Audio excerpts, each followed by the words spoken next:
Okay, it's ball day, and I would just like the record to show that I'm concerned, very concerned, because this book has spent the last several chapters carefully assembling all the ingredients for a huge social disaster. And now, Jane Austen decides that she's going to put everybody into the same room.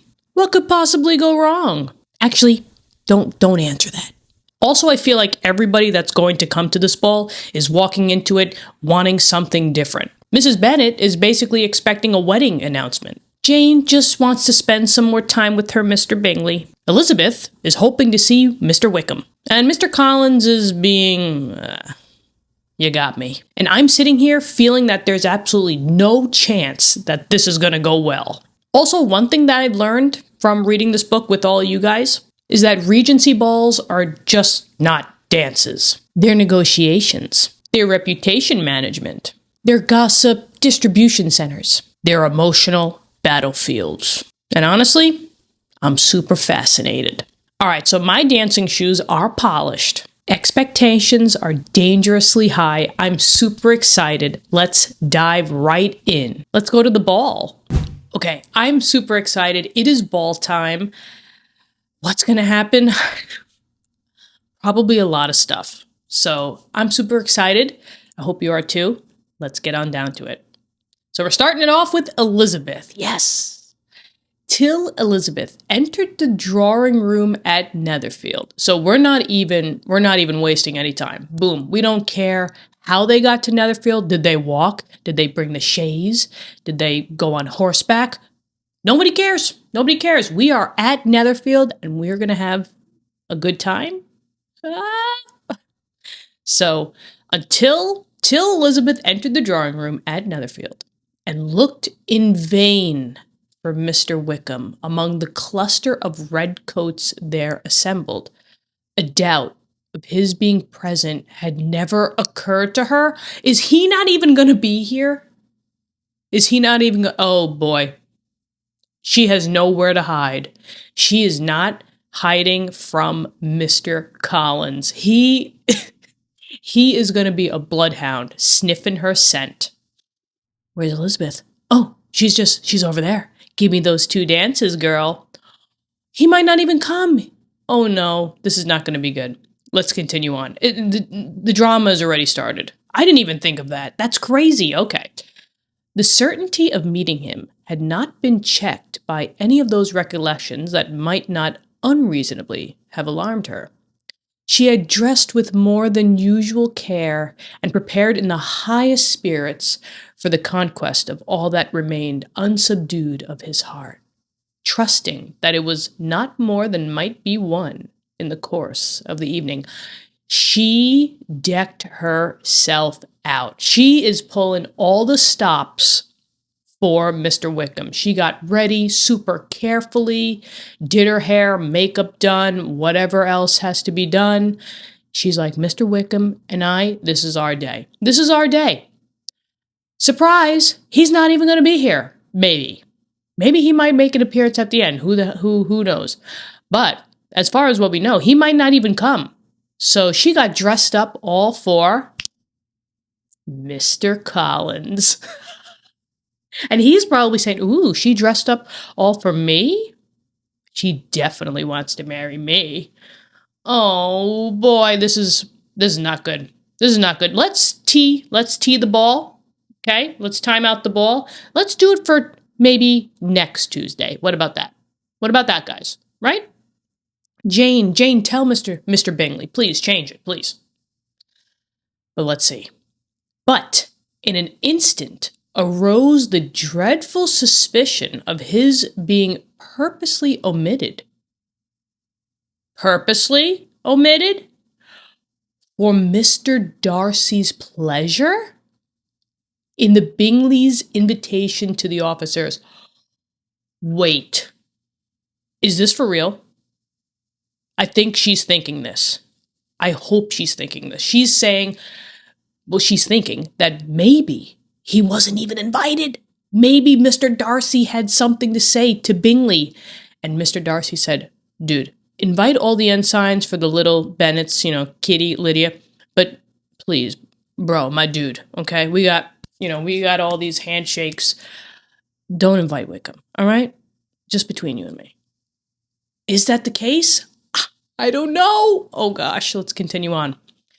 And though this was not exactly the case. Okay. And I've been noticing that I've been asking questions and I'm like, is that the case? And then literally Jane Austen will give me the answer. Kiki, just have some patience, okay? So let's continue on. And though this was not exactly the case, the absolute fact of his absence was pronounced by his friend Mr. Denny, to whom Lydia eagerly applied, and who told them that Wickham had been obliged to go to town on business the day before and was not yet returned, adding with a significant smile, "Ooh, Mr. Denny's dropping the tea. So Wickham just couldn't be here because he's in town, aka London. So he's in town, he's doing business, whatever he's got to do. He just couldn't make it. But he went the day before and he didn't yet return. So Kiki's calling it. I'm calling it that. Is he going to come late? I don't know. Stuff like this happens. I've watched Cinderella, okay, guys? I've watched Cinderella. Is this even part of Cinderella? I have no idea.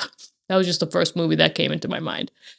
But is he coming late? He might come late. Let's see. So Mr. Denny is telling everybody them with a significant smile. Mr. Denny doesn't get the glasses. He says, I do not imagine his business would have called him away just now if he had not wished to avoid a certain gentleman here. So he even knows, he would know, because in a couple of chapters ago, he was walking, Wickham and Denny were walking, so they must be friends. So they know each other. He must know the beef behind Wickham and Darcy. So he's saying, I wonder if he did this on purpose so that he had not wished to avoid a certain gentleman here.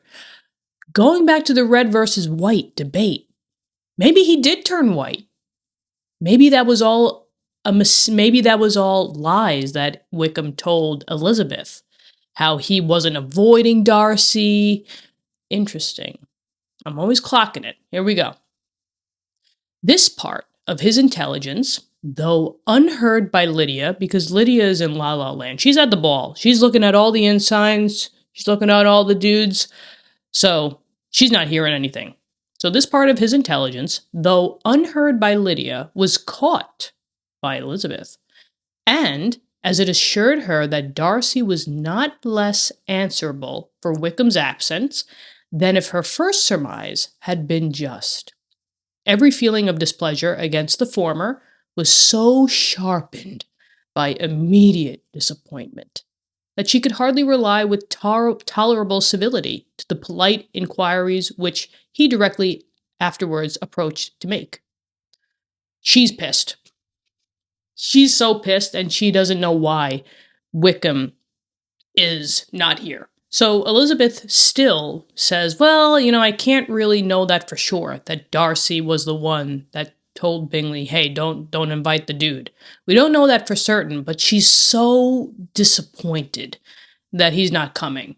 And she probably knows that Darcy is going to be there. I mean, him and Bingley, tight bros. So Darcy's going to be there. And she's so disappointed that she's going to have to deal with Darcy and Wickham's not going to be there. So let's just finish this out. It says, attention, forbearance, patience with Darcy was injury to Wickham.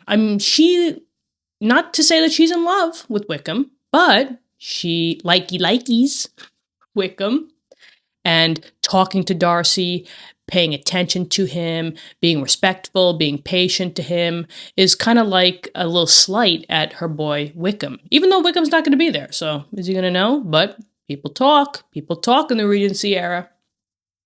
So let's keep going. She was resolved against any sort of conversation with him. She's not going to have any conversation with Darcy. That's that. It's final. You could come approach me, and we probably know Darcy will approach her because he's been asking her to dance for a while now. But she's determined. She's not going to talk to him. And turned away with a degree of ill humor which she could not wholly surmount, even in speaking to Mr. Bingley, whose blind partiality provoked her. So it seems like she was maybe having a conversation with Bingley at some point, but she wasn't even having that because Bingley is partial to Darcy. So she, at this point, I mean, she's super disgusted. Disgusted, is that the right word? Jane Austen said disappointed, but I would even go farther to say, I mean, she's like, why am I even here?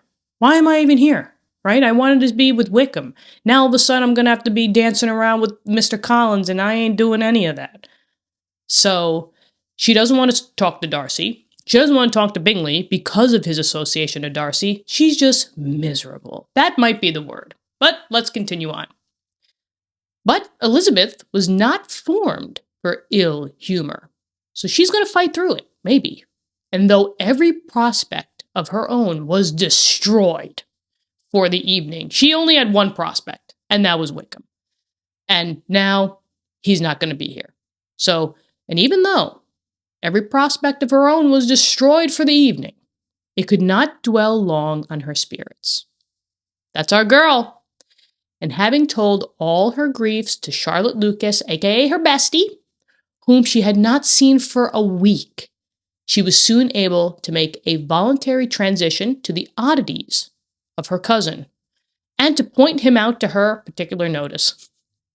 So she's basically like, this is the situation I'm in. I could either go two ways. I could either just be miserable and just be sad and disappointed, but, or I can kind of put that aside and just have a good time. She talked to her bestie. She dumped all of her grievances onto besties, as besties do take all the grievances. So thank you, besties. So she talked it over with Charlotte Lucas, and she's now ready to go. And by ready to go, I mean she's ready for Mr. Collins. So let's see. The first two dances, keep in mind, right? Elizabeth had to dance with Mr. Collins. He wanted the first two dances. So the first two dances, however, brought a return of distress. Yeah, we could tell. They were dances of mortification. Mr. Collins, awkward and solemn, apologizing instead of attending. Yep, as he does. He's probably dancing the whole time. Like, oh, sorry. Did I step on your foot? Oh, sorry, me. Oh, sorry. Oh, no, sorry. Oh, sorry. Can I put my hand? Oh, sorry. Did I touch you over here? Oh, sorry. He's so he's apologizing instead of attending and often moving wrong without being aware of it. Gave her all the shame and misery which a disagreeable partner for a couple of dances can give. That's some shade. We going low. Jane Austen, we are going low.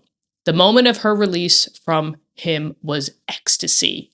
She was counting down the minutes, the hours, the minutes, the seconds, the milliseconds. She was counting it down. All the time. She just kind of like, she was just there. She was a body. Her soul completely escaped her. And her body was just dancing with Mr. Collins. And then as soon as it was over, she finally returned. She disassociated. Where she went, I have no idea. But it's over, and now she's back to full bliss. She danced next with an officer and had the refreshment of talking of Wickham. Because if she can't talk to Wickham, she's going to talk of Wickham. Okay? And of hearing that he was universally liked. Our dude, Mr. Wickham, still in the good, but it's still early. When those dances were over, she returned to her bestie, Charlotte Lucas, and was in conversation with her. When she found herself suddenly addressed by Mr. Darcy, who took her so much by surprise in his application for her hand. We called it, guys. We called it. He was going to ask for her hand to dance. He's been trying to do it up until now. Okay? We had a little awkward time in the beginning, but then once he saw her rosy cheeks, her brown eyes, he was in. He was in with our girl. So let's see. So who took her as much by surprise in his application for her hand that, without knowing what she did, she accepted him because she was so like thrilled that she wasn't with Collins. She danced with another guy. She was talking with their bestie. All of a sudden, some guy, probably he's, under the shadow. You just see a hand. And she's like, oh, okay, I'll take that hand. Boom. Right out of the shadows, Mr. Darcy. She's like, oh, gosh. He walked away again immediately, and she was left to fret over her own want of presence of mind. Charlotte tried to console her. Now, this is interesting. This is not what I don't know, maybe this part about Regency era dances and whatnot, but from what I'm reading, he asked for the hand. She accepted, right? Is this like a literal hand? Like how I see in the movies, right? You take a hand, okay, and then he kind of guides you to the floor. But from what it says here, he walked away again immediately. Is he like nervous as all things nervous? And so maybe he couldn't even believe it. Maybe, I don't know. But maybe that's what it is in the Regency era. That they kind of take the hand and then that's kind of like an agreement for maybe when the next dance is. I don't know. But both of them are basically freaking out. Darcy's freaking out in the shadows. She's freaking out with Charlotte. Charlotte's trying to console her. Let's see what's going on. Cute. Here's the ball. So this is just a general ball. No idea who is who, but definitely Bingley's out there. Definitely Bingley's out there. Definitely Darcy's probably out there. Who else? Collins is definitely out here. We probably got Jane and Elizabeth. Maybe the girls. Who knows? Just having fun. Just having fun. So let's keep it going. Let's see. So Charlotte. So Charlotte is trying to console Elizabeth. Charlotte says, I dare say you will find him very agreeable. Girl, if you don't want to dance with him, I will. Okay, I'll set myself up for Pemberley Palace. Elizabeth goes, heaven forbid. That would be the greatest misfortune of all, to find a man agreeable whom one is determined to hate. Do not wish me such an evil. Girl, you know better. You know better. Come on. You're trying to console me, but, you gotta, talk badly about him, right? That's what I want you to do. So when the dancing recommenced, however, and Darcy approached to claim her hand. Okay, so I guess they were waiting, right, when the dancing recommenced. So maybe it was at a lull. He was like, hey, you want to dance later? Now the dance is going to happen. Out extends the hand, and now he's going to drag her to the floor. Let's see. So when the dance recommenced, however, and Darcy approached to claim her hand, Charlotte could not help cautioning her in a whisper not to be a simpleton and allow her fancy for Wickham to make her appear unpleasant in the eyes of a man, oftentimes his consequence. So is Charlotte saying she's, quote unquote, not to be a simpleton and allow her fancy for Wickham to make her appear unpleasant? So she might be saying, girl, just go out there and look like you're having a bad time because we know that you want Wickham. So just go out there and just look miserable. Okay? Let's see. What does Elizabeth do? Elizabeth made no answer. She's like in shock that this is going to happen. She took her place in the set, amazed at the dignity to which she was arrived in being allowed to stand opposite to Mr. Darcy, and reading in her neighbors' looks their equal amazement in beholding it. So I can only imagine this, that, they're walking towards the dance floor and all the people around are just shooketh at the couple, aka Elizabeth and Darcy, and they're going to dance. So it's not only them that are kind of like amazed. Everybody else is like, oh, do you see this? Do you see what's going on here? Do you see what's going on here? Woo! They stood for some time without speaking a word. They're still in shock. And she began to imagine that their silence was to last through the 2 dances. And at first was resolved not to break it. So she's like, You don't want to talk to me? I don't want to talk to you. Let's get these 2 dances on over with, and then we'll split ways and depart and see ya. So she was determined. She's like, I'm not going to talk. So we're just going to do these dances. Once again, her soul is going to be lifted up. Her body's just going to be there. She's going to dance the 2 dances. It's going to be over. Boom. Her soul's going to return, and she's going to be back to ecstasy. So let's see. Till suddenly fancying that it would be the greater punishment to her partner to oblige him to talk. She made some slight observation on the dance.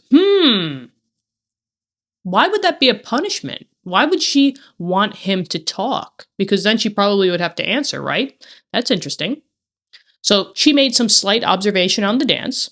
He replied and was again silent.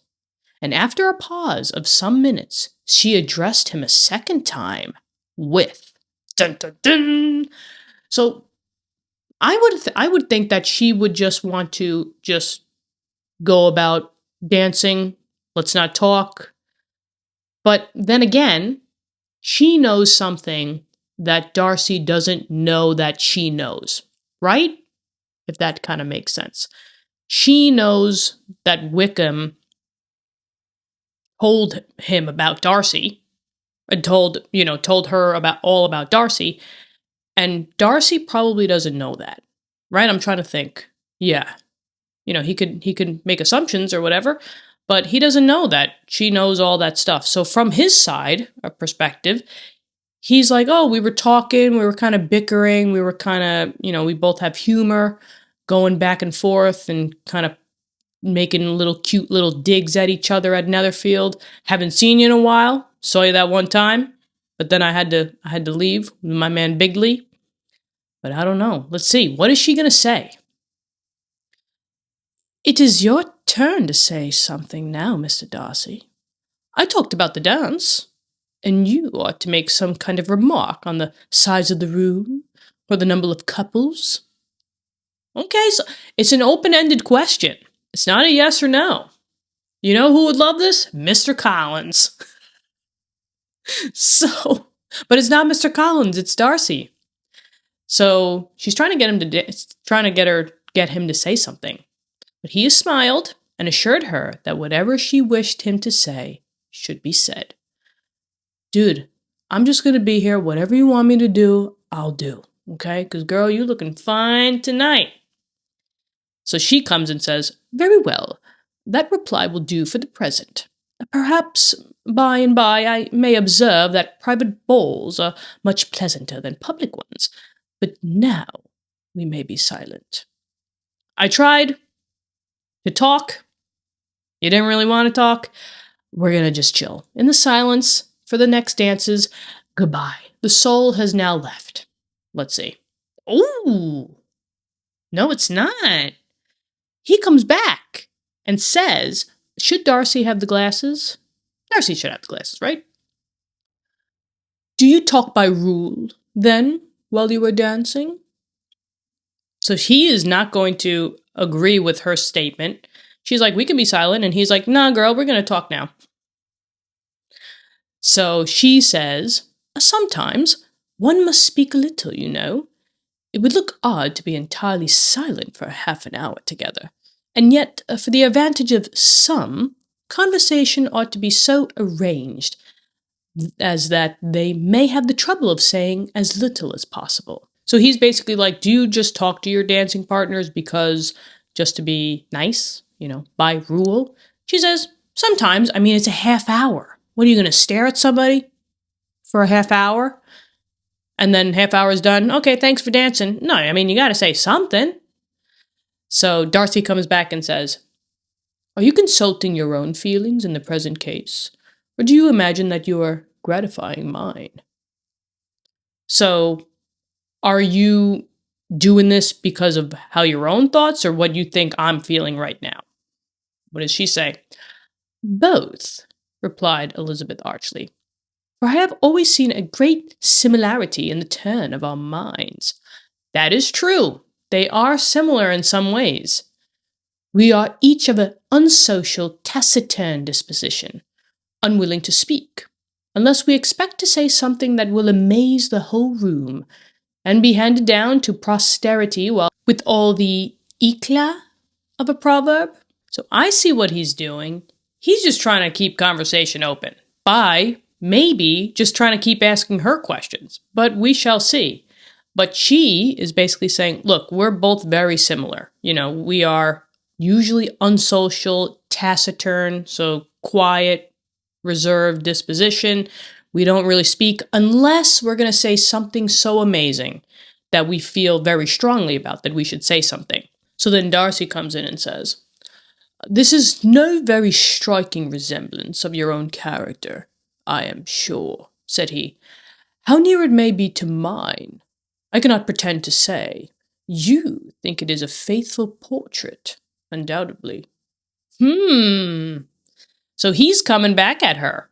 And he's saying, this is no very striking resemblance of your own character. This is not who you are. That's how I'm reading it as.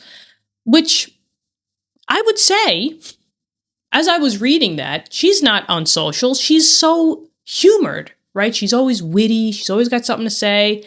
So it's interesting. Maybe she's just trying to make light of this whole situation and just try to make the 30 minutes pass by. And she's basically saying, we don't talk, we both don't like to talk. Let's just call it. Okay, let's just dance, do our little dance, and be done with it. So she goes and says, "I must not decide on my own performance. I'm not going to question how I am, right? Maybe you'll tell me, but I'm not going to question how I perform." And he made no answer. And they were again silent till they had gone down the dance, when he asked her if she and her sisters did not very often walk to Meryton.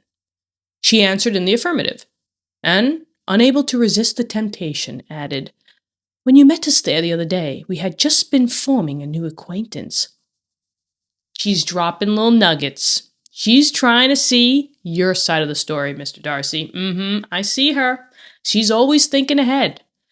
So he said, "Do you go to Meryton a lot of the times?" I mean, their aunt and uncle live there. So yeah, I think in the beginning, they went to Meryton like 3 to 4 times a week just to chill with the Phillipses, their aunt and uncle. But Elizabeth is coming back and saying, when you saw us there the other day, we were actually forming a new acquaintance, Wickham, and the effect was immediate. A deeper shade of hauteur overspread his features, but he said not a word.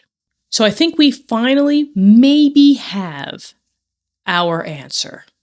A deeper shade of hauteur overspread his features, right? And I believe what that word is very prideful, very snobbish.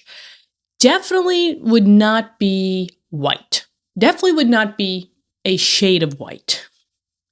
Definitely the blood would be a-flowing, very close to the skin, as per what I think. I could be wrong. What do you guys think? But a deeper shade of his pride just started swarming his face, his snobbiness. Ooh, he does not like Wickham. But he said not a word.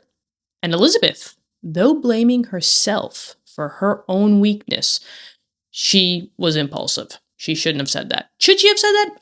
Girl, say whatever you want. Say whatever you want. She could not go on. At length, Darcy spoke, and in a constrained manner he said, "Oh, you want to go down this road? I know exactly who you're talking about. Let me tell you. Are we going to get his side of the story? Let's see." Glasses down. "Mr. Wickham is blessed with such happy manners as may ensure his making friends. Whether he may be equally capable of retaining them is less certain." We are not friends. We are not friends. They were friends, and now they're not. So, okay, so from Darcy's side, they were friends at some point, but then something happened where he can't retain them. So, in terms of Darcy's perspective, definitely Wickham did something wrong. Let's see. Elizabeth comes back and says, "He has been so unlucky as to lose your friendship," replied Elizabeth, with emphasis, "and in a matter which he is likely to suffer from all his life." I know more than you think I do. She's basically telling him it has something to do with your dad. I know it has something to do with your dad. Let's see. Darcy made no answer and seemed desirous of changing the subject. He's feeling a little off, feeling maybe a little vulnerable. He's going to change the subject. And at that moment, Sir William Lucas appeared close to them, meaning to pass through the set to the other side of the room. But on perceiving Mr. Darcy, he stopped with a bow of superior courtesy to compliment him on his dancing and his partner, because in how many chapters ago was that? He was trying to get Darcy to dance with Elizabeth. And in this time, in that case, Elizabeth said, "Nah, I'm good." He did exchange his hand out, and Elizabeth said, "Nah, I'm not going to dance with him." So now Sir William Lucas sees this moment. He's like, "My dude, you got to her. You got to her." So let's keep it going. Who is saying this? It has to be Sir William Lucas. "I have been most highly gratified, indeed, my dear sir. Such very superior dancing is not often seen. It is evident that you belong to the first circles. Allow me to say, however, that your fair partner does not disgrace you, and that I must hope to have this pleasure often repeated, especially when a certain desirable event, my dear Miss Eliza," glancing at her sister and Bingley, "shall take place. What congratulations will then flow in! I appeal to Mr. Darcy. But let me not interrupt you, sir. You will not thank me for detaining you from the bewitching converse of that young lady whose bright eyes are also upbraiding me." There's a lot going on here. There is a lot. So basically, in the beginning, Sir William Lucas is like, "Dude, you could dance. You got the moves." And your partner, aka Elizabeth, she got the moves as well. So let's see this dancing partner a little bit more times. I hope to have the pleasure of seeing you guys dance together again. But then at the end, he also said, "All right, I'm going to shoo off," because Elizabeth's eyes are doing a number on himself, aka Sir William Lucas, whose bright eyes are also unbraiding me, unraveling me. Whew, it's getting hot in here. This is flirting in the Regency era. Let's go. So let's continue on. Oh my gosh. So this one that's definitely Sir William Lucas. And there's Darcy with Elizabeth. And probably in the back there, that's got to be Jane and Bingley.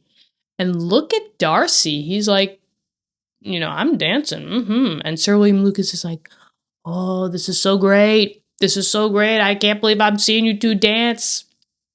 So let's keep it going. The latter part of this address, so the end, was scarcely heard by Darcy. He should have heard that. He should have heard that, especially about her eyes. So the ending part of the address, when he's like, "Oh, her bright eyes are unbraiding me," Darcy did not hear any of that.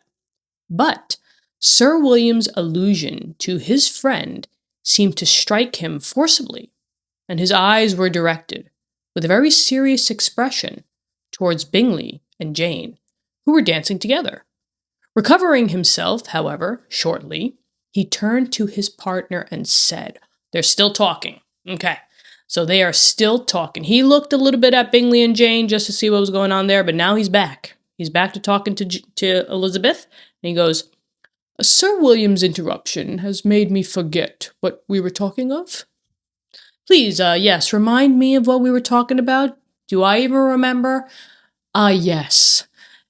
Elizabeth was like, "We are the same." And Darcy said, "No, we not. Girl, no, we're not, okay?" But Elizabeth comes back and says, "I do not think we were speaking at all." Sir William could not have interrupted any two people in the room who had less to say for themselves. We had tried 2 or 3 subjects already without success, and what we are to talk of next I cannot imagine. We weren't talking at all, okay? We tried. We tried to talk here, we tried to talk there, and you were just basically going on and saying, whatever you want me to say, I'll say. So, we're good. We're good. So he comes back and says, what think you of books? With a smile, said he, smiling. We're talking about literature. We're talking about literature. Something that Lizzie likes. But she says, books? Oh no. I am sure we never read the same, or not with the same feelings. My books and your books ain't the same. But he's trying. He's trying, and he kind of knows how to get her. Because that was smart. What think you of books? Said he, with a smile. I think that was the first time we ever saw Darcy smile. Because normally he's just in a book, with the book, because he doesn't want to speak to Elizabeth because he's too embarrassed to speak to his crush. But let's see. She's like, no, we don't read the same books. But he goes, I'm sorry you think so, but if that be the case, there can at least be no want of subject. We may compare our different opinions. He's trying. He's trying. And now she's the one that's just saying, I don't want to talk about this. Nah, we good. Interesting. So it's a change here. She says, no, I cannot talk of books in a ballroom. My head is always full of something else. Well, then tell me, what is that head filled with? And we will discuss it. So he goes, the present always occupies you in such scenes, does it? Said he, with a look of doubt. The present, aka you dancing with me? You dancing with me occupies a lot going on in your head, does it? And he's doubtful while saying that. What is she going to say? Yes, always, she replied, without knowing what she said. She is on it today. She is nervous. That's probably what, because when I'm nervous sometimes I don't even know what I'm saying. So, I get it. So she says, yes, always, she replied, without knowing what she said. For her thoughts had wandered far from the subject, as soon afterwards appeared by her suddenly exclaiming, I remember hearing you once say, Mr. Darcy, that you hardly ever forgave, that your resentment, once created, was unappeasable. You are very cautious, I suppose, as to its being created. So this was kind of going back to Wickham's conversation, where she said to Wickham, oh, I remember Darcy talking at Netherfield, saying that he's implacable, right? His resentment is implacable, that you can't placate him, that if he thinks badly of you, he's not going to go back. He will not forget, and he will not forgive. So now she's going back to that conversation, basically telling him directly, I remember you saying that your resentment once created about someone was unappeasable. You are very cautious, I suppose, as to it being created, aka the resentment, because once it's made, you can't go back. So, do those people deserve to be resented? Let's see. I am, said he with a voice. Yes, okay, I am very cautious when I put somebody on the naughty list forever, okay? So what does she say? And never allowed yourself to be blinded by prejudice? Ooh, the prejudice part is coming in. And he goes, well, I hope not. I can kind of see him playing maybe a little bit with these answers. I hope not. It is particularly incumbent of those who never change their opinion to be secure of judging properly at first. Guys, we all make mistakes. We all make mistakes, right? What happens if you think badly about somebody, but then you kind of reassess and, they might not be that bad after all. That's what she's basically saying here. That she's basically saying that, if you never change your opinion, you better be able to judge perfectly without any prejudice, and definitely not because that you are prideful. Let's see. What does he say about that? May I ask to what these questions tend? Why are you asking me these? What's the problem? We're just dancing away. Why are you asking me this? What do you know? He's trying to get at it. Merely to the illustration of your character, said she, endeavoring to shake off her gravity. I'm trying to make it out. I just want to know you more. And what is your success? And she shook her head. I do not get on at all. I hear such different accounts of you as puzzle me exceedingly. Dude, I don't know. I still am out for investigation on you. He's basically asking, what do you come with my personality? What can you get at with my character? Tell me, how do you view me? Basically, that's what it comes down to. How do you view me?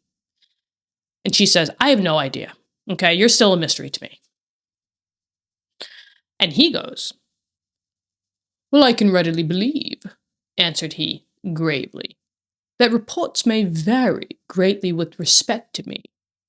And I could wish, Miss Bennet, that you were not to sketch my character at the present moment, as there is reason to fear that the performance might reflect no credit on either. Now it's interesting because they are definitely, indirectly, talking about Wickham. I think that's what's going on here. Because he's picking up the nuggets that she's throwing down. And he basically said that, the reports, wherever you talk about me, they're going to vary greatly from different people, especially Wickham. So he's basically saying, do not sketch my character at the present moment. So please don't take what I'm doing now take it basically with a grain of salt, because this performance doesn't reflect on who I am, is what I'm getting at. AKA, I'm nervous.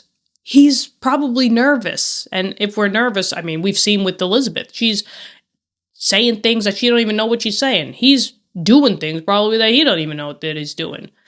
So he's basically saying, give me a pass here, please.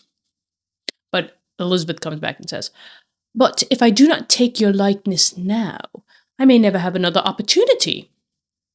I might be hooked up with Wickham, okay?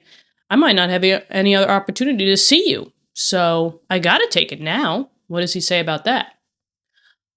I would by no means suspend any pleasure of yours, he coldly replied. She said no more, and they went down the other dance and parted in silence, on each side dissatisfied, though not to an equal degree, for in Darcy's breast there was a tolerable, powerful feeling towards her. He still likes her, which soon procured her pardon, and directed all his anger against another. I wonder who that anger could be towards. Mr. Wickham. He knows that he was talking about whatever to Elizabeth. And now Elizabeth has some idea in her mind of what Darcy is. And he's pissed about that. Pissed. So they had not long separated when Miss Bingley came towards her, and, with an expression of civil disdain, shocking, thus accosted her. Ooh. So Miss Bingley's coming in now. So she saw that they were dancing, probably, because they had not long separated. She came towards her, and she's going to say something not nice. I wonder what it is. Let's see. So, Miss Eliza, I hear you are quite delighted with George Wickham. Jane. No. How did you know? Jane had to have told you. Because who would have told her? Unless she saw it. But where was she? She was at the aunt and uncle's party talking to Wickham. And Miss Bingley wasn't there, I don't think. Darcy wasn't there. Jane, we're going to have to get a speaking to. Okay? Girl code, sister code. What are you doing? But let's continue on. Oh, I did it again. Because it's literally in the next sentence. Your sister has been talking to me about him. It's Jane. Jane is going to get spoken to. Not in a good way. So your sister has been talking to me about him and asking me 1,000 questions. And I find that the young man forgot to tell you, among his other communications, that he was the son of old Wickham, the late Mr. Darcy's steward. Now, we know from Wickham that his dad worked in the same industry, I believe, as the Phillips, so maybe in law or something, but he gave all that up to basically run the grounds of Pemberley for Darcy's dad. So now we're seeing that he was the son of old Wickham, the late Mr. Darcy's steward. Let me recommend you, however, as a friend, not to give implicit confidence to all his assertions, for, as to Mr. Darcy's usually him ill, it is perfectly false.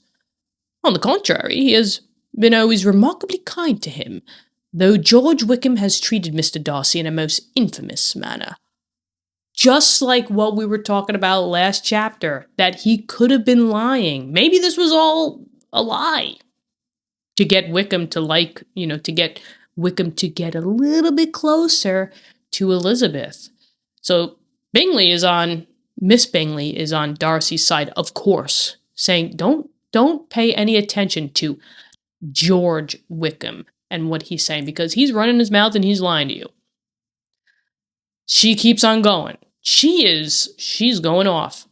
I do not know the particulars, but I know very well that Mr. Darcy is not in the least to blame. So Mr. Darcy has nothing to do with Wickham not getting the parish. Long story short, from what I've gathered, Wickham's dad was very close with Mr. Wickham because he was the caretaker of the grounds. And when Wickham's dad unfortunately passed away, Darcy's dad was like, yo, I got you. I'm going to take care of your son. And that be that. And then he was supposed to, or he wanted to, Darcy's dad wanted to give a parish, and there was available position in the parish, to Wickham. But then when Darcy's dad unfortunately passed away, Darcy was like, nah, you're not getting it. Sorry, I'm going to give it to somebody else. That is from Wickham's side, Mr. Wickham's side, George Wickham's side. So now we're seeing that don't blame Darcy. Darcy has nothing to do with it, from what Caroline is saying. So let's see. Where was I? Ah, yes. Mr. Darcy is not in the least to blame, that he cannot bear to hear Mr. Wickham mentioned. And that though my brother, though he could not well avoid including him in his invitation to the officers, he was excessively glad to find that he had taken himself out of the way. His coming into the country at all is a most insolent thing indeed, and I wonder how he could presume to do it. I pity you, Miss Eliza, for this discovery of your favourite's guilt. But really, considering his descent, one could not expect much better. So Caroline has come out with guns a-blazing. So at first, she's saying, I don't even know how or why he was invited. But my brother had to invite him, obviously, because he's our golden retriever king. But she was so glad that he has taken himself out of the way, he had to go to London town. And then she doubles down and says his coming into the country, into Meryton that one time, is the most insolent thing, disgusting, despicable thing. How could he even do it? But then the best part, the icing on the cake, was she goes, because Caroline is great with words, she goes and says, I pity you, Miss Eliza, for this discovery of your favourite's guilt. So she's now basically set it out that, oh, Elizabeth, I know that you really love Wickham. Such a shame. And if Darcy's around, He's hearing all this. So she's trying to turn Wickham, basically get Wickham on Elizabeth's bad side. Because now, Wickham has been such good side for Elizabeth. But Carolyn's coming in and saying, oh, no, Wickham stinks, okay? But this is interesting because if Carolyn wants Darcy all to herself, she would kind of want Elizabeth to be kind of with Wickham. But I guess if Darcy's around to hear this, she wants Darcy to know that she will stick up for her man no matter what. So we shall see. Elizabeth comes back and says, his guilt and his descent appear, by your account, to be the same, said Elizabeth angrily. For I have heard you accuse him of nothing worse than of being the son of Mr. Darcy's steward, and of that, I can assure you, he informed me himself. So, you're just calling him out saying that he was the steward, and guess what? He told me that. He told me that. He told me everything. And Miss Bingley comes back and says, I beg your pardon, replied Miss Bingley, turning away with a sneer. Excuse my interference. It was kindly meant. Oh. So she's like, I meant to do this, okay?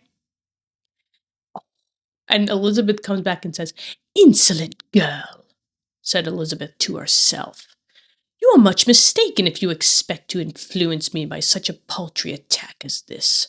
I see nothing in it but your own wilful ignorance and the malice of Mr. Darcy.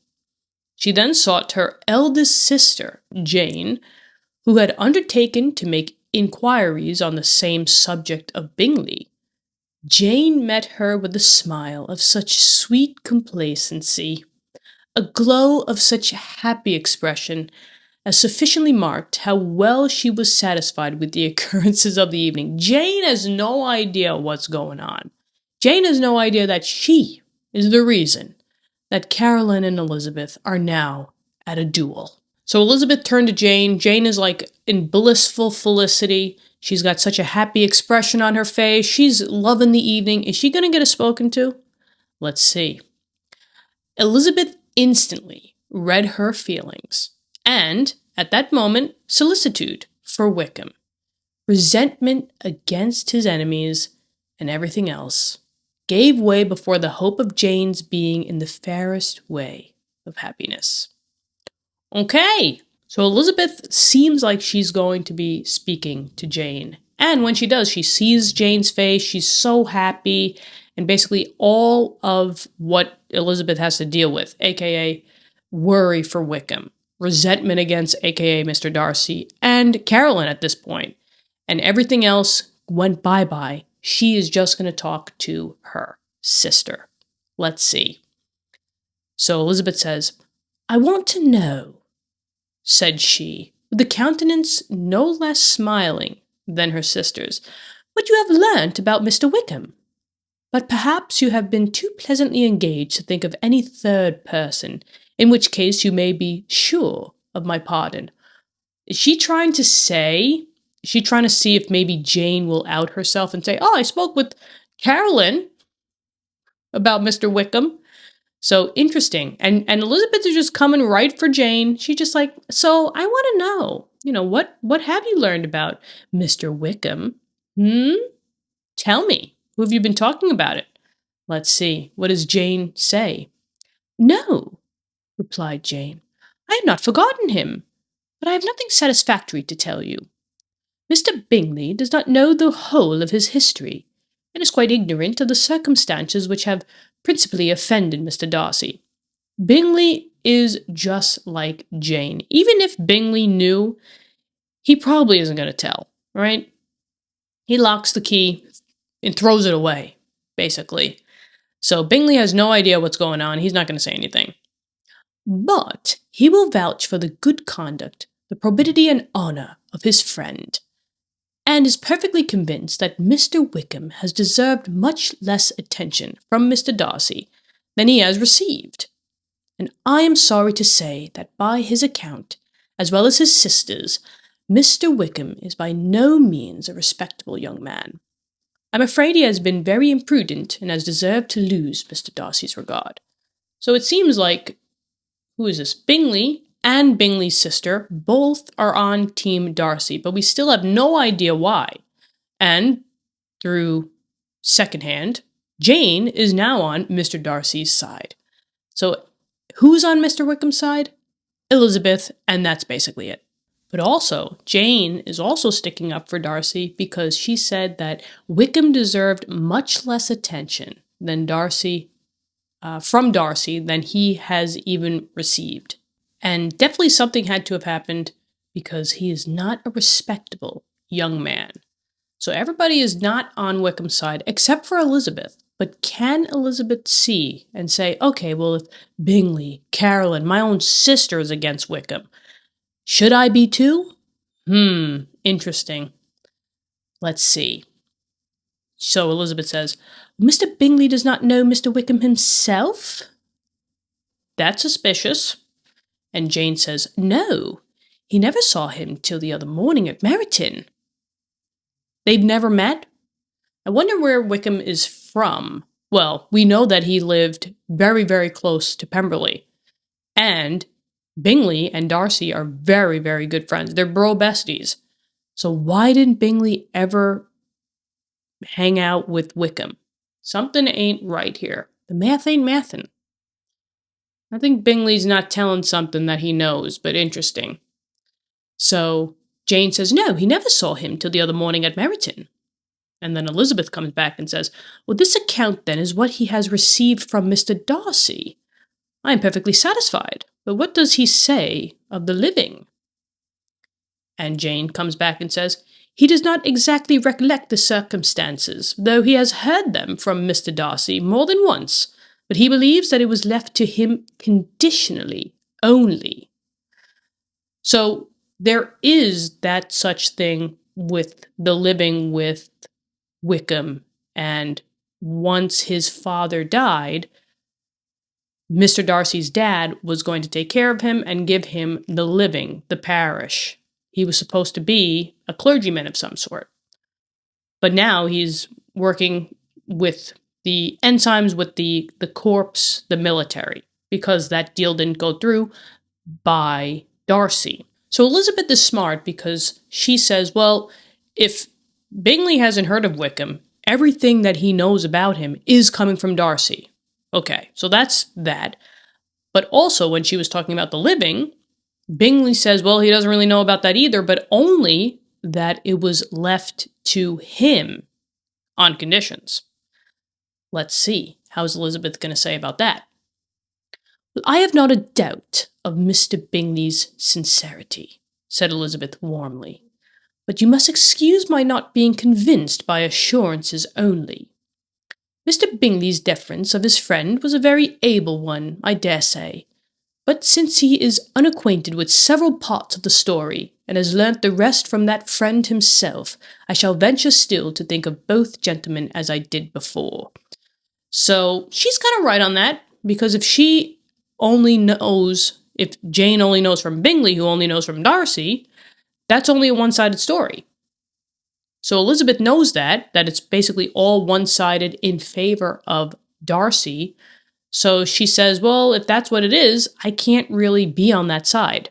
So for now, I'm just going to think of both gentlemen as I did before. AKA, I like Wickham, I don't like Darcy. So let's see. She then changed the discourse to one more gratifying to each, and on which there could be no difference of sentiment.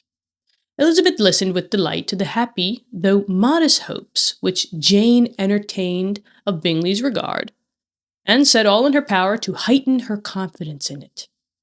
On their being joined by Mr. Bingley himself, Elizabeth withdrew to Miss Lucas, bestie, to whose inquiry after the pleasantness of her last partner she had scarcely replied.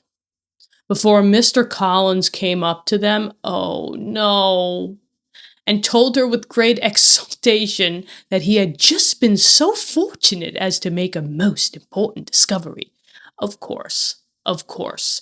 So as all this drama is happening, There finally was a lull in conversation. They changed the conversation a little bit. Then Bingley came to hang out, basically. But Elizabeth then went to Lady Lucas to talk about the dance with Darcy. But during that time, Collins comes in and says, "Guess what, guys? I made the most important discovery." Great. What discovery did you make, Mr. Collins? Oh, well, I have found out, said he, by a singular accident, that there was now in the room a near relation to my patroness. So he's been doing some drama. He's been talking too, basically, getting some tea from other people, that there now in the room is a relation to Lady Catherine de Bourgh, and we know who that is. Dun dun dun. That is Darcy. So now he knows that there is a relationship or family relationship to Lady Catherine de Bourgh. Let's keep it going. It says, I happened to overhear the gentleman himself mentioning to the young lady who does the honours of this house the name of his cousin, Miss de Bourgh, and of his mother, Lady Catherine. How wonderfully these sort of things occur! Who would have thought of my meeting with, perhaps, a nephew of Lady Catherine de Bourgh in this assembly? This guy is just on another level. Nobody cares, okay? At the most inopportune time, he comes in talking about, I just met, Lady Catherine's nephew. Woo-woo. No one cares. But let's keep going. Oh, but just kidding, because he keeps on going. He goes, I am most thankful that the discovery is made in time for me to pay my respects to him, which I am now going to do, and trust he will excuse my not having done it before. My total ignorance of the connection must plead my apology. This guy is always apologizing for something. Okay, whether it's stepping on a Lizzie's feet when they're dancing, apologizing to Mrs. Bennet about who cooked the food. This guy is just always apologizing. Jeez. But he's, at this case, you just say, yeah, Mr. Collins, go and find them. Go and talk to Darcy yourself. So as he's saying this, Elizabeth then comes back and says, you are not going to introduce yourself to Mr. Darcy? Go on now. Go run along. Go on. Come on. Go get out of my face, basically. And Mr. Collins says, indeed, I am. I shall entreat his pardon for not having done it earlier. I believe him to be Lady Catherine's nephew. It will be in my power to assure him that his ladyship was quite well yesterday se'night. So he's basically putting the pieces together. Wow. He's putting the pieces together, you guys, okay?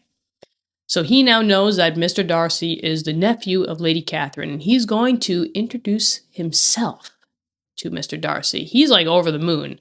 And if being aunt and nephew isn't good enough, he is going to talk Mr. Darcy's ear off about how great Lady Catherine is. So if that's what the case is, have him go. Have him go and talk.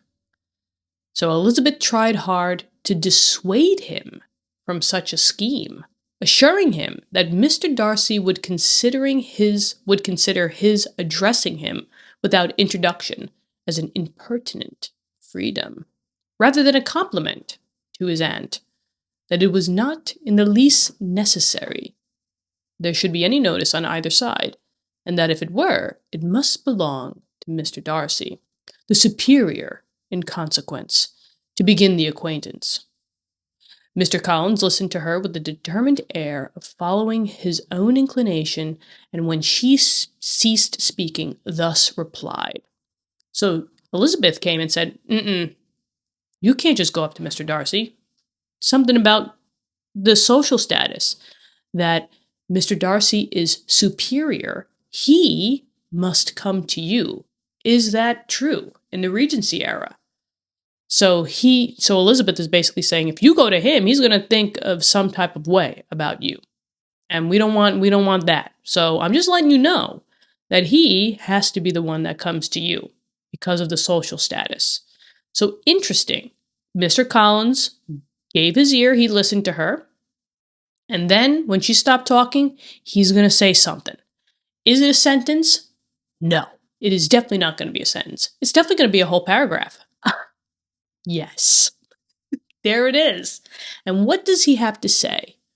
My dear Miss Elizabeth, I have the highest opinion in the world of your excellent judgment in all matters within the scope of your understanding. But permit me to say that there must be a wide difference between the established forms of ceremony amongst the laity and those which regulate the clergy. For give me leave to observe that I consider the clerical office as equal in point of dignity with the highest rank in the kingdom, provided that a proper humility of behavior is at the same time maintained. He goes, no, I understand that you have excellent judgment in all the things that you understand. But this right here, you don't have any understanding of it. Because from what I know, someone of the clergy, someone in the clerical office, is as equal in point of dignity with the highest rank. So I can go up to Mr. Darcy, okay? Because Mr. Collins, is on the same playing field as Mr. Darcy. Okay. And he keeps going. So he says, you must therefore allow me to follow the dictates of my conscience on this occasion. I'm going to introduce myself, which lead me to perform what I look on as a point of duty. Pardon me for neglecting to profit by your advice, which on every other subject shall be my constant guide. Though, in the case before us, I consider myself more fitted by education and habitual study to decide on what is right than a young lady like yourself. Wait. Okay. No, I cannot wait. Is he talking to her as if she's already his wife? Because it's giving me those types of vibes. Like, girl, you know what you know, but now I'm going to be the man of the house, and I'm going to do what I think needs to be done. So, shush. It's giving me that type of vibe. Because, clearly he has more education, more study than she knows, or that she has. So, what does she know? And with a low bow, he left her to attack Mr. Darcy, whose reception of his advances she eagerly watched, and whose astonishment at being so addressed was very evident. So she was watching with her glasses on. She was watching it all. She was watching it with the keenest eye, and she was just astonished at what was happening. Let's see. Do we get any more context? Let's see. Her cousin prefaced his speech with a solemn bow, and though she could not hear a word of it, she felt as if hearing it all, and saw in the motion of his lips the words, apology. Oh, yes, my apologies. Yes, my apologies, sir. Oh, yes, I'm Mr. Collins. Oh, sorry, Darcy. Okay, sorry. Oh, sorry. Did I just step on your foot? Apology. Hunsford. Are you sure it wasn't my humble abode? And Lady Catherine de Bourgh, of course. It vexed her to see him expose himself to such a man. Mr. Darcy was eyeing him with unrestrained wonder. He's like, what? And when at last Mr. Collins allowed him to speak, replied with an air of distant civility. So he was still prim and proper, but pretty distant. Mr. Collins, however, was not discouraged from speaking again, and Mr. Darcy's contempt seemed abundantly increasing with the length of his second speech. And at the end of it, he only made him a slight bow and moved another way. Mr. Collins then returned to Elizabeth. So he got 2 paragraphs in. The first one, he was very cordial, it seemed, distant but cordial. But then Mr. Collins once again be running his mouth, probably talking about the furniture, about this whole entire place. And then Darcy was like, I've had enough. Goodbye. So then Collins comes back to Elizabeth. I have no... Oh, the glasses. I have no reason, I assure you, said he, to be dissatisfied with my reception. Oh, so it was great? It was great? Mr. Darcy seemed much pleased with the attention. He answered me with the utmost civility, and even paid me the compliment of saying that he was so well convinced of Lady Catherine's discernment as to be certain she could never bestow a favour unworthily. It was really a very handsome thought. Upon the whole, I am much pleased with him. So he was just civil. He was just saying his politeness, his polite words that he's got going on there, and that was it. He didn't even think twice about it. He said, what are you doing approaching me? Ah, yes, my aunt would never choose wrong. Yes, you are a nice dude. Get out of my face. Bye. But Collins got he's got to get checked out. He's got to get checked out on the DSM-5. He's got some underlying just signs and symptoms. We'll just call it that. Because he clearly just, he doesn't see what's really going on. And then he forms like this picture in his mind. He's a little crazy. But as Elizabeth had no longer any interest of her own to pursue, she turned her attention almost entirely on her sister and Mr. Bingley, so Jane, and the train of agreeable reflections which her observations gave birth to made her perhaps almost as happy as Jane. She saw her in idea settled in that very house, in all the felicity which a marriage of true affection could bestow. And she felt capable, under such circumstances, of endeavouring even to like Bingley's two sisters. Her mother's thoughts, she plainly saw, were bent the same way, and she determined not to venture near her, lest she might hear too much. So basically, she's watching Jane and Bingley from afar. Maybe they're still dancing, maybe, but because of that, she's like looking through her mind's eye what's going to happen in the future. And she sees a marriage of true affection from what Jane Austen wrote. And she might even like Bingley's two sisters. They might just be one big happy family. And then her mom suddenly popped into her mind. But she did not venture about it because she was going to hear way too much. So interesting.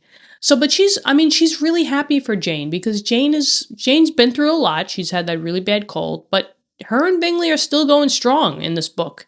And I really hope that it doesn't break. Jane, please, for the love of anything, just let me have just a knowingly thing to know. If that even makes any sense, okay? When they sat down to supper, therefore, she considered it a most unlucky perverseness which placed them within one of each other. And deeply was she vexed to find that her mother was talking to that one person, Lady Lucas, freely, openly, and of nothing else but of her expectation that Jane would be soon married to Mr. Bingley. It was an animating subject, and Mrs. Bennet seemed incapable of fatigue while enumerating the advantages of the match. So when they sat down to dinner, Elizabeth saw her mother, and she was talking to Lady Lucas, aka her bestie's mom. And Mrs. Bennet was just wah, wah, wah, wah, wah, wah, just talking openly and freely to Lady Lucas about basically Jane and Bingley and how they're going to make it, they're going to get married, and why everything is going to work out the way that it is going to work out. And because of that, Elizabeth was getting a little bit, She was like, why are you telling my sister's business to Lady Lucas? His being such a charming young man, and so rich, and living but 3 miles from them, were the first points of self-gratulation. And then it was such a comfort to think how fond the two sisters were of Jane, meaning Caroline and Mrs. Hurst, and to be certain that they must desire the connection as much as she could do. It was, moreover, such a promising thing for her younger daughters, as Jane's marrying so greatly must throw them in the way of other rich men. So if Jane is going to marry rich and marry well, that gives the two younger daughters, Kitty and Lydia, something to look up to and to marry other rich men. That's what Mrs. Bennet's thinking. And lastly, it was so pleasant at her time of life to be able to consign her single daughters to the care of their sister, that she might not be obliged to go into company more than she liked. I mean, Mrs. Bennet is just talking her way through, bada bing, bada boom, bada bing, bada boom, and just saying how lovely this marriage, this first marriage, is going to be for all the sisters. It was necessary to make this circumstance a matter of pleasure, because on such occasions it is the etiquette, right? That's the Regency era. But no one was less likely than Mrs. Bennet to find comfort in staying at home at any period of her life. Is she a homebody?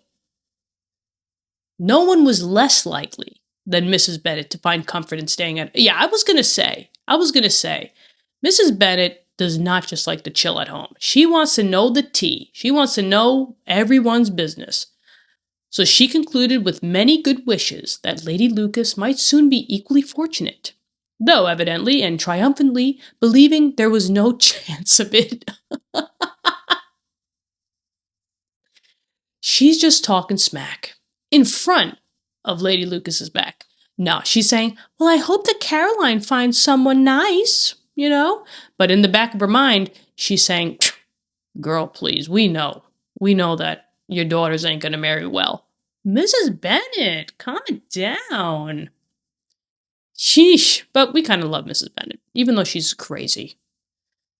In vain did Elizabeth endeavor to check the rapidity of her mother's words, or persuade her to describe her felicity in a less audible whisper. So while her mother was just talking it up and talking up, Elizabeth was trying to make her mom, calm it down a little bit, but it was all in vain, so to no avail. For to her inexpressible vexation, she could perceive that the chief of it was overheard by Mr. Darcy, who sat opposite to them. Her mother only scolded her for being nonsensical. Girl, shut up, right? I'm talking to Lady Lucas, okay? And I'm going to talk my talk until I'm done talking. But because it's Mrs. Bennet and she's always talking about who knows, she just running her mouth as loud as she can, and who's opposite them? Darcy. So we got problems here. But why does Elizabeth care so much, though, that Darcy is hearing all this? I guess she just wants to keep her business and her mother to herself. So Mrs. Bennet comes in and says, what is Mr. Darcy to me, pray, that I should be afraid of him? I am sure we owe him no such particular civility as to be obliged to say nothing he may not like to hear. That's what I think, right? Who's he? Who cares? If you don't like him, who cares? Why should we be afraid of him? But Elizabeth comes back and says, for heaven's sake, madame, speak lower. What advantage can it be to you to offend Mr. Darcy? You will never recommend yourself to his friend by doing so. Oh, see, I wasn't thinking that. Elizabeth, thank you. Thank you. You're running your mouth about how Jane and Bingley are going to get married. This is why everything, boom, boom, boom, boom, boom. Meanwhile, Darcy is Bingley's best friend. Got it. So Darcy's going to be like, yo, your mother-in-law is just way out there. Your potential mother-in-law is way out there. You want to do this? She seems like it's a lot. So nothing that she could say, however, had any influence. Her mom gonna be her mom. Her mother would talk of her views in the same intelligible tone. Elizabeth blushed and blushed again with shame and vexation. I guess like secondhand embarrassment through Jane. Because Jane, everything's going well for Jane. She and Bingley are doing so well. And then all of a sudden, Jane's got a mom, Mrs. Bennet, who is running her mouth, and Darcy is overhearing it. So Elizabeth's kind of like, this is not a good look for Jane. So Elizabeth blushed and blushed again with shame and vexation. She could not help frequently glancing her eye at Mr. Darcy, though every glance convinced her of what she dreaded. What did she Wait. I'm going to say Darcy is not looking at Mrs. Bennet. Darcy purposely sat there to look at her. What is it? Is that what it is? Let's see. So Mr. Darcy, his glance convinced her of what she dreaded. For though he was not always looking at her mother, she was convinced that his attention was invariably fixed on her, by her. Get it. Get it. We got it, guys. That's why he's sitting. He's not going to give up. He's not going to give up. He's just going to sit there. And she thought the whole time that it was the mother thing. It's a you thing, girl. Okay. And he's got the hots for you. The expression on his face changed gradually from indignant contempt to a composed and steady gravity. Maybe when they locked eyes. Because how would she know then? Right? They would have had to look at each other. So maybe when they had the look and they looked at each other, his countenance kind of faded from being, having such indignant contempt. Why are you treating me like this? I shouldn't be treating this, this wrongly. But then it kind of maybe faded to just steady gravity. So like some type of more seriousness. And at length, however, Mrs. Bennet had no more to say. And Lady Lucas, who had been long yawning at the repetition of the lights, which she saw no likelihood of sharing, was left to the comforts of cold ham and Girl, you talked her ear off and the food got cold? You talked her ear off. Why can't we just eat and talk? Okay? Lady Lucas, you should have had the ham and chicken. Okay? And then you should have just had too much and said, oh, excuse me, I have to go to the bathroom. And then that'd be that.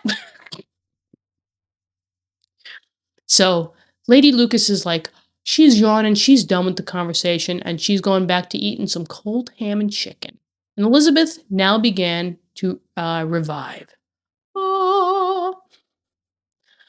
But not long was the internal of tranquility, for when supper was over, singing was talked of, and she had the mortification of seeing Mary, after very little entreaty, preparing to oblige the company. Elizabeth's family is just so messed up.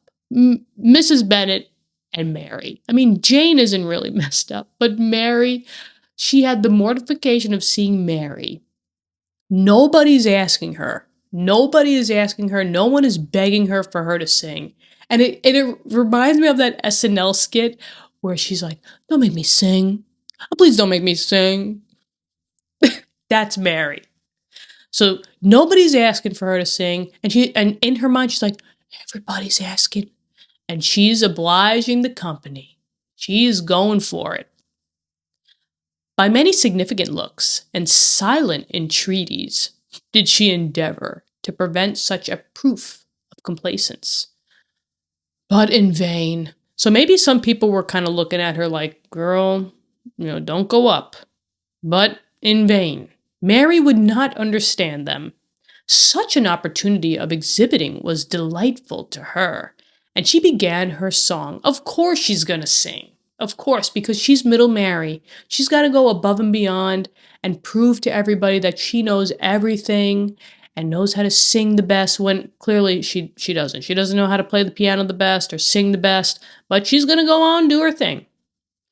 Elizabeth's eyes were fixed on her with most painful sensations, and she watched her progress through the several stanzas with an impatience which was very ill rewarded at their close. For Mary, on receiving amongst the thanks of the table the hint of a hope that she might be prevailed on to favor them again, after the pause of half a minute began another. So Mary just finished the song and she's like, I'm doing it again. And Elizabeth is probably just like, why? Why am I related to these people? But Mary's powers were by no means fitted for such a display. Her voice was weak and her manner affected. So she's thinking that she's packing out, Radio City Music Hall. Meanwhile, everybody's like just eating cold ham and chicken and not paying any attention to her. Or just saying, girl, just cut it. But Mary's gonna play on. Mary's gonna sing on. Her voice was weak and her manner affected. Elizabeth was in agonies. She looked at Jane to see how she bore it. But Jane was very composedly talking to Bingley. Those two, if they are close to each other, they're like magnets. Zzz. Bingley only cares about Jane. Jane only cares about Bingley. And literally the rest of the world could just be crumbling down. A tornado could hit it. And Jane and Bingley would just be still together. She, Elizabeth, looked at her two sisters, the younger ones, Kitty and Lydia, and saw them making signs of derision at each other. And at Darcy, who continued, however, impenetrably grave. So Elizabeth's just looking around the room. She's looking at Jane. Jane is engrossed with Bingley. She's looking at her two sisters. The sisters are looking at Mary saying, girl, what are you doing? Why am I even related to this girl? And then she's looking at Darcy, who continued to look very serious. She looked at her father to entreat his interference. She was giving her dad the eyes and saying, Dad, please, look at me. Do something. Shut Mary down. Lest Mary should be singing all night. He took the hint, and when Mary had finished her second song, said out loud, Mr. Bennet's going to cut it down. What is he going to say? That will do extremely well, child. You have delighted us long enough. Let the other young ladies have time to exhibit. Thank you. Thank you, Mr. Bennet. And Mary, though pretending not to hear, was somewhat disconcerted. Interesting. So she's like, what why would it, I'm so confused. Why would I stop singing? And Elizabeth, sorry for her, and sorry for her father's speech, was afraid her anxiety had done no good. Others of the party were now applied to. So this is just kind of like the change in momentum in the night. It's just going from, it was a nice ball before, now it's total clown town, okay? Because Mary just been singing, the dad is trying to get her to stop singing, Elizabeth is just secondhand embarrassing the whole night, and yeah. So let's keep going on. Let's see what's going on. Oh, no.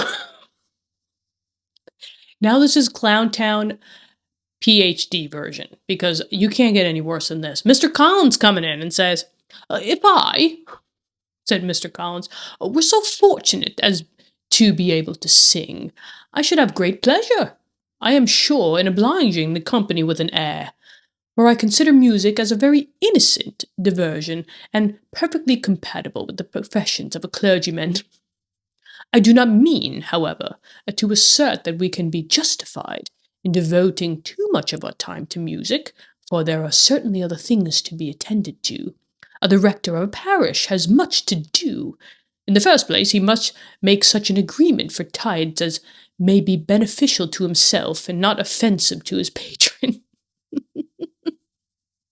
Who asked? Who asked? All of a sudden, this guy's coming and saying, I would love to be a musician. I would love to sing, but, I can sing because I'm part of the clergy now, and I can do that because that's not really too scandalous, so I can sing, but, there's other things that a rector has to do.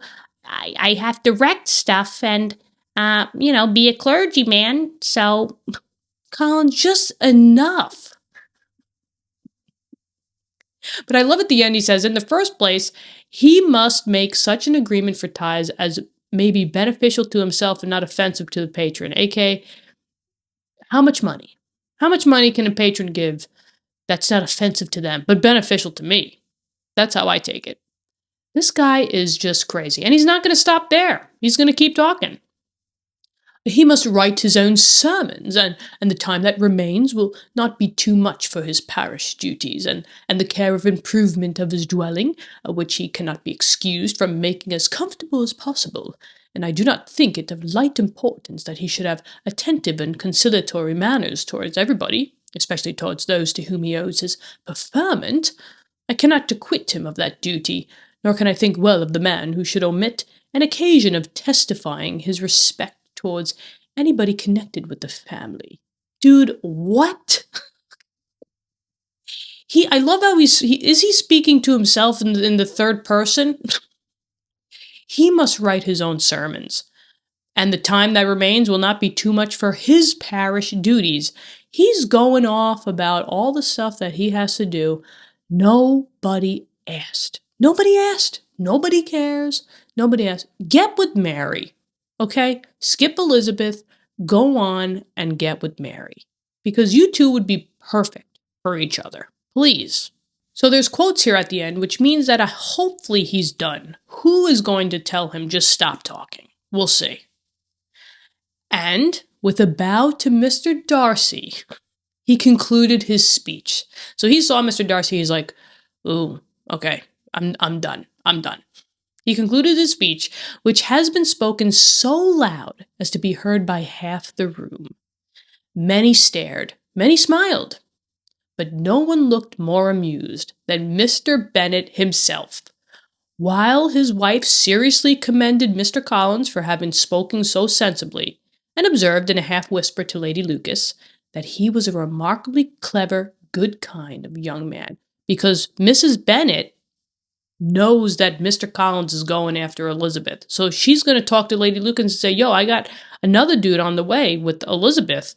He's nice, he's kind, he's clever. Look at him. He has all these responsibilities. He's a good guy for society.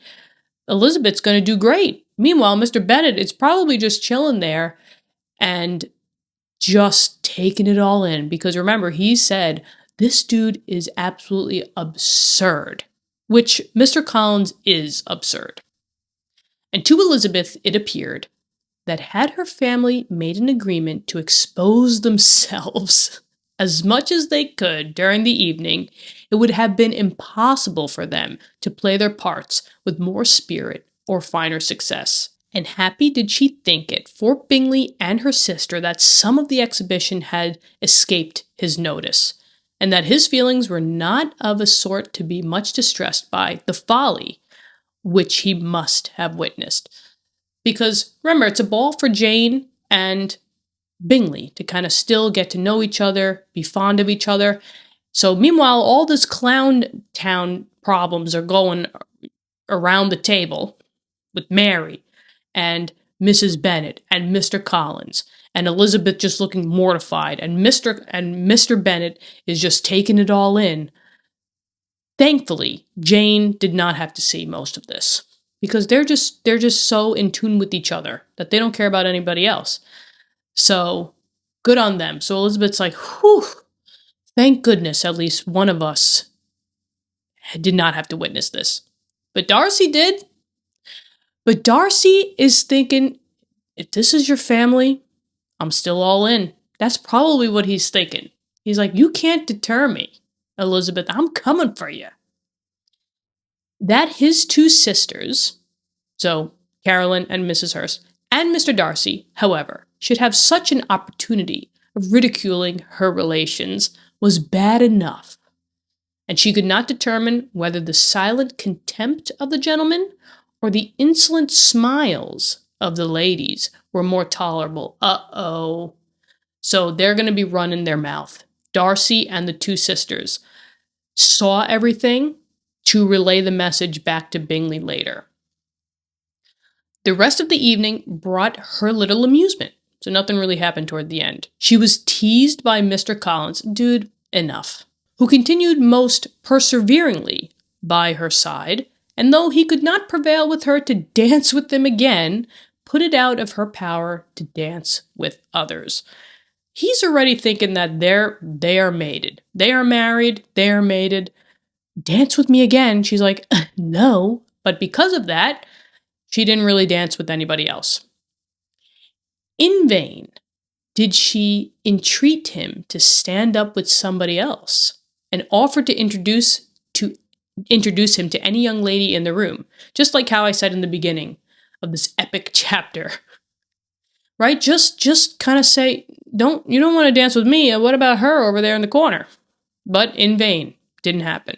He assured her that, as to dancing, he was perfectly indifferent to it, that his chief object was, by delicate attentions, to recommend himself to her, and that he should therefore make a point of remaining close to her the whole evening. Just no. Actually, I have to go to the bathroom, and poof, gone. Never to be seen again. Just say, yeah, Mr. Collins, I just have to go over here for 2 seconds, and then just leave. I'll walk the 3 miles back. Okay? So there was no arguing upon such a project. She owed her greatest relief to her friend, Miss Lucas, who often joined them and good-naturedly engaged Mr. Collins in conversation to herself. So thankfully, Miss Lucas was like, Elizabeth is talking to Mr. Collins. I need to butt in. She needs my help. She was at least free from the offense of Mr. Darcy's further notice. He was kept staring at her. But she was at least free from the offense of Mr. Darcy's further notice, though often standing within a very short distance of her, quite disengaged. He never came near enough to speak. He's just looking from afar. She felt it to be the probable consequence of her allusions to Mr. Wickham, and rejoiced in it. Could it be, though? It could be, but from Mr. Darcy's side, we know that she's getting her power, and her power is being shot at Mr. Darcy, and he doesn't want to make it seem like he's falling for her, but he's looking at her, but she thinks that it has to do with Wickham. And the Longbourn party were the last of all the company to depart. No Irish goodbye there. The Longbourn party was the last of all the company to depart, and by a maneuver of Mrs. Bennet, had to wait for their carriage a quarter of an hour after everybody else was gone. She definitely did that on purpose. She's like, I thought I did ring the carriage. Oh, I guess not. So they had to wait on their carriage a quarter of an hour after everybody else was gone, which gave them time to see how heartily they were wished away by some of their family. Mrs. Hurst and her sister scarcely opened their mouths, except to complain of fatigue, and were evidently impatient to have the house to themselves. They're like, get out, okay? Our feet are hurting us. We've danced a lot. Bye. Goodbye. So as they're leaving, Mrs. Hurst and the sister they're just waiting for all of them to get in the carriage, shut the door, and they're going to be like, I'm glad this day is done. But Bingley, we know, probably Bingley is saying bye to everybody. He's so nice and courteous, but not the sisters. They repulsed every attempt of Mrs. Bennet at conversation, and by doing so, threw a languor over the whole party, which was very little relieved by the long speeches of Mr. Collins, who was complimenting Mr. Bingley and his sisters on the elegance of their entertainment, of course, and the hospitality and politeness which had marked their behavior to their guests. Darcy said nothing at all. Mr. Bennet, in equal silence, was enjoying the scene. He's always just an observer. Doesn't really speak much, but when he does, he's got those one-liners. So the night is kind of dying down. Nobody's really talking, except for Mr. Collins. And Mr. Bingley and Jane were standing together, a little detached from the rest, and talked only to each other. That's how it goes. Elizabeth preserved as steady a silence as either Mrs. Hurst or Miss Bingley, and even Lydia was too much fatigued to utter more than the occasional exclamation of, "Lord, how tired I am!"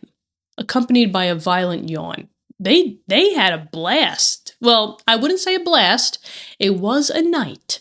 It was a night of confusion, fun, and a circus. But everybody is now tired. They're ready to go home. When at length they arose to take leave, Mrs. Bennet was most pressingly civil in her hope of seeing the whole family soon at Longbourn, and addressed herself particularly to Mr. Bingley, to assure him how happy he would make them by eating a family dinner with them at any time, without the ceremony of a formal invitation. You come over. Okay, I'll make you some food. Just come on over. We'll have dinner. We'll chill, we'll laugh, we'll drink, we'll have fun. And Bingley was all grateful pleasure. And he readily engaged for taking the earliest opportunity of waiting on her after his return from London, whither he was obliged to go the next day for a short time. So they have to depart. Once again, Bingley's going to London for a few days, maybe. I wonder if he's taking Darcy with him. But then when he comes back, he's like, yeah, I'll stop by. I'll stop by for dinner. And Mrs. Bennet was perfectly satisfied, and quitted the house under the delightful persuasion that, allowing for the necessary preparations of settlements, new carriages, and wedding clothes, she should undoubtedly see her daughter settled at Netherfield in the course of 3 or 4 months. 3 or 4 months? Oh my gosh. Things work fast there. Hubby and I knew each other, I think, 7, 8 years before an engagement. But, yeah, I guess 3, 4 months. Yep. Of having another daughter married to Mr. Collins, she thought with equal certainty and with considerable, though not equal, pleasure. Interesting. Maybe because of the wealthiness between the two of them? But no, she's not going with Mr. Collins. Elizabeth was the least dear to her of all her children. And though the man and the match were quite good enough for her, the worth of each was eclipsed by Mr. Bingley and Netherfield. So we can't do any better than Mr. Bingley and Netherfield. That's the true prize. So Collins and Elizabeth, it'll be a good match, but she's putting all of her eggs in the basket of Mr. Bingley and Netherfield. This was a crazy chapter. This was a big chapter. A lot of stuff went down. No, Collins cannot. I'm not having it. Collins and Elizabeth are not going to get together. No, that's not how it's going to go. But we'll see. We'll see how the story unfolds. Okay, wow. That was painful. Like, genuinely painful. I think I wanted to spend at least the second half of the chapter just crawled under a table just for Elizabeth's sake. Because where do we even begin? First of all, Wickham wasn't even there, which means Elizabeth spent the entire evening so disappointed before the ball even really gets started. And then she finds out why he's not there. And let's just say that didn't improve Darcy's investigative file one bit, not even a little. But honestly, the real star of the chapter was Mr. Collins, unfortunately. Because every time I thought, surely he's not going to embarrass Elizabeth again, he immediately found a new and exciting way to do just that. It was honestly impressive. The confidence of a man who's never once doubted himself. Meanwhile, Mrs. Bennet behaved the whole entire night as if Jane's engagement actually happened already. Ma'am, please, let's do inside thoughts here. And poor Elizabeth is just trapped inside all the middle of all this. Also, I think this chapter was one of the first times in which I saw how alone Elizabeth could really be. Because she's surrounded by people basically the whole entire night, but at the end of the day, she was just feeling frustrated, embarrassed, disappointed, or even misunderstood. And that made me feel for her a lot. Also, Darcy, sir, I don't really know what your plan is. I don't know what you're feeling. I don't know what you're thinking. I don't even know what your deal is. But whatever strategy you're currently using, it's not working. So current standings. Elizabeth deserves compensation. Jane is still trying her best. Bingley somehow survived the evening unscathed. Mrs. Bennet is absolutely unstoppable. Mr. Collins is a one-man embarrassment factory. Darcy's investigation status is worsening. And me, I am emotionally exhausted after attending this ball. And lastly, I just want to say I'm so excited to talk to all you guys in the comments about this crazy, crazy, crazy ball. So let's get rehydrated. Let's get some water in. And when you are ready, I shall see you in chapter 19. Kiki out.